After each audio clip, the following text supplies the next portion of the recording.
911. What is your emergency? The 12-year-old is completely out of control, and I can't, physically, if she's as big as I am, I can't control her. Between 2006 and 2008, the CDC reported that autism increased by 289%. It became the largest epidemic in the United States, and today it's 1 in 64 kids. So it's rapidly growing, and we're in trouble.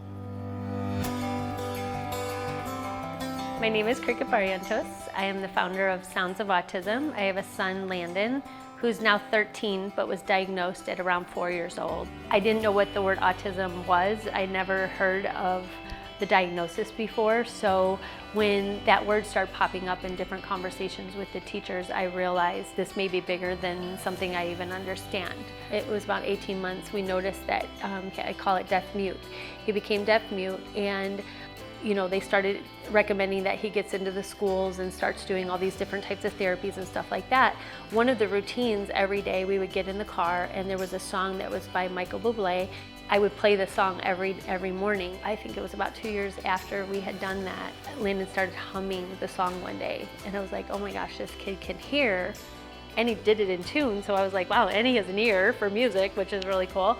A couple of weeks later, after he started humming it, then I started seeing him try to say the words of the song as well. So at that point, we knew he wasn't deaf-mute and we were able to work with him. I mean, as far as a parent raising a child with autism, it is very overwhelming because there's nothing out there giving us instruction or direction as to what we should do to help get these kids to the level they're going to need to be able to survive on their own. Nobody around you understands that you're dealing with autism. So for them, they don't understand when your child's acting out or a certain way. They just think you're a horrible parent, that you did a horrible job raising your kids and they're spoiled or whatever it is, not realizing that, it could be something more to that.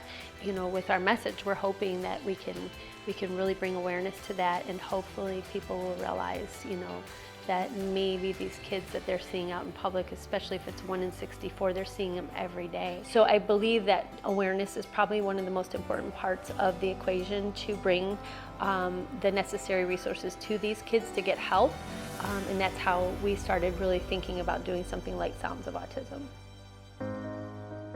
In 2011, for whatever reason, I had a coffee cup that was very similar to this one. It would have been on this edge. There was a sesame seed almost to the top of the cup, and it was stuck to the side of the cup. I get grossed out about that kind of stuff, so I was really grossed out that I drank almost all that coffee and that seed was in there. So I took the coffee cup, got up and threw it into the dish pit and went on with my day, and I didn't think anything of it. The next day, I was at home and I noticed as I was getting my coffee that on the countertop, there was another sesame seed. So I picked up my coffee cup, kids were off to school, grabbed my donut, walked out to the backyard, and as I'm walking over to the table, I put the coffee cup down and the donut, and I looked down on the table and there's like 10 sesame seeds like scattered across the table. So I'm like, okay. I look up in the sky and I say, I don't know what I'm supposed to be doing here, but I'm paying attention, so whatever it is, let me know. The next couple of weeks that continued happening, and every time I'd find a sesame seed or something, somebody would walk into my life and they would start telling me things that I should do, and it all pertained to autism. And I was like, okay, this is really weird. And then at work one day I realized we didn't even have sesame seeds in our restaurant. I started paying really close attention. Well, this man walks into my restaurant one night, so I went over and introduced myself and I said, my server waited on you last night and she was so upset that she didn't take care of you the way she should have, so we just wanted to apologize to you. And he's like, oh, no big deal. So we started talking and he started shaking his head and kind of smiling, and he said, you don't know who I am, but my name's Carlos Galindo. He goes, I'm a Hispanic advocate for the Hispanic community in Arizona. Now, Carlos had no idea that I was finding these seeds or that this stuff was happening to me. So for him, it was just a normal conversation with a person that, and so he said, I think you should start a nonprofit organization for autism. And I looked at him and was like, you're absolutely crazy. I have a lot going on in my life. I don't have time for that. And he goes, if you make time, it'll happen. And I said, you know what, I'm just gonna start a Facebook page and I'm gonna call it Growing with Autism. I waited a couple days, nobody really did anything on the site, so I was like, okay, well, I'm just gonna tell stories about Landon and see how that goes. People, one after the other, started liking and started contributing, and then they started adding friends that had autism, or friends that had families that had autism, or teachers, or, I just started seeing this community starting to come together, where now Growing with Autism's been around since 2011, and we have over 1,300 followers. So there was a lady in Iran that contacted me through Facebook and said that she had a 6-year-old son, and they were moving to Chicago. They had just won the lottery, and they had 7 days to move from Iran to Chicago. And she needed help placing her son once she got to Chicago, and the different resources that would be available to him once they got there.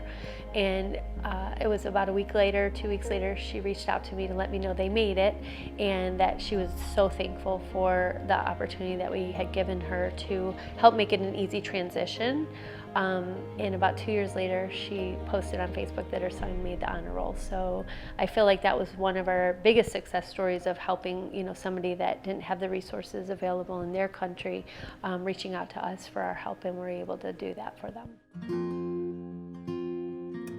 After I did the Facebook page, I stopped finding seeds, and then it started where I would find coins. I would find pennies. That's really what I found. And the penny would have a date on it. Within a couple hours after I would find it, somebody would walk into my life and they would tell me something.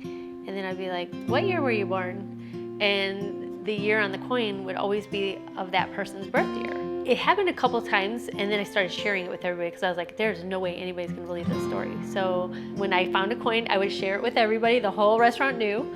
And then once they knew, I would be like, now somebody's gonna walk into my life in the next couple hours, and when they do, be ready because they're gonna tell me something. We need to pay attention to that message.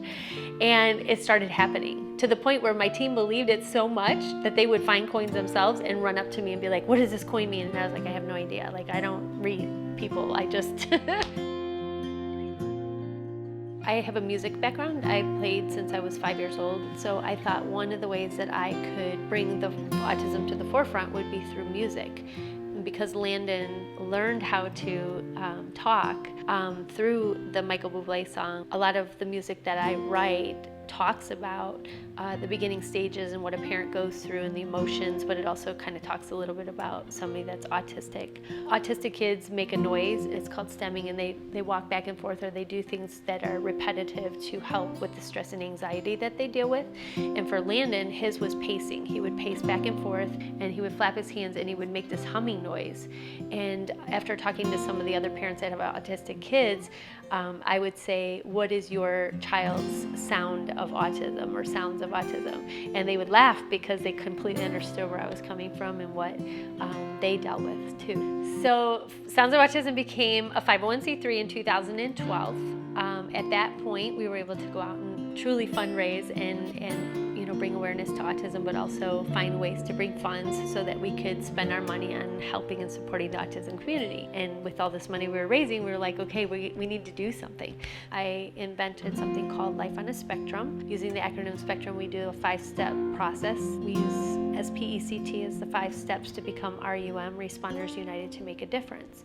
And I would go out into all kinds of different places and start speaking to police officers, firefighters, teachers, people in the restaurant industry, dentists, doctors, anybody that would listen. I would teach them about how to become what we call a responder of autism. So I feel like with our campaign and what we're doing and going out there and speaking to the community about becoming what we call responders of autism, hopefully it opens their eyes to the situation that we have coming, and they're willing to open their doors or bring awareness or resources to these kids or this family so that they're able to maybe help provide opportunities. So we've done now about 20 presentations, and during those 20 presentations there's 15 times that I know of where somebody has left the presentation and had their child either diagnosed with autism or had realized that their child has autism and got them into the school systems quickly.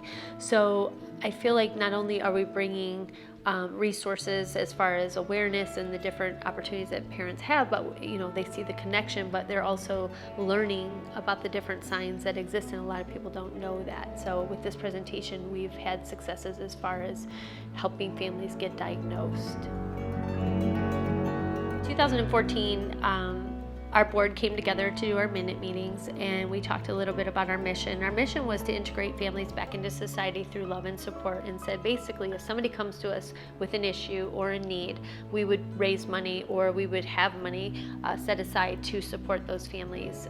There was a little boy, his name was Evan McCure, and his mom and dad were on the TV station asking for the community to raise $17,000 for a service dog that Evan needed to be able to attend school every day and not have the stress and anxiety levels that he was at.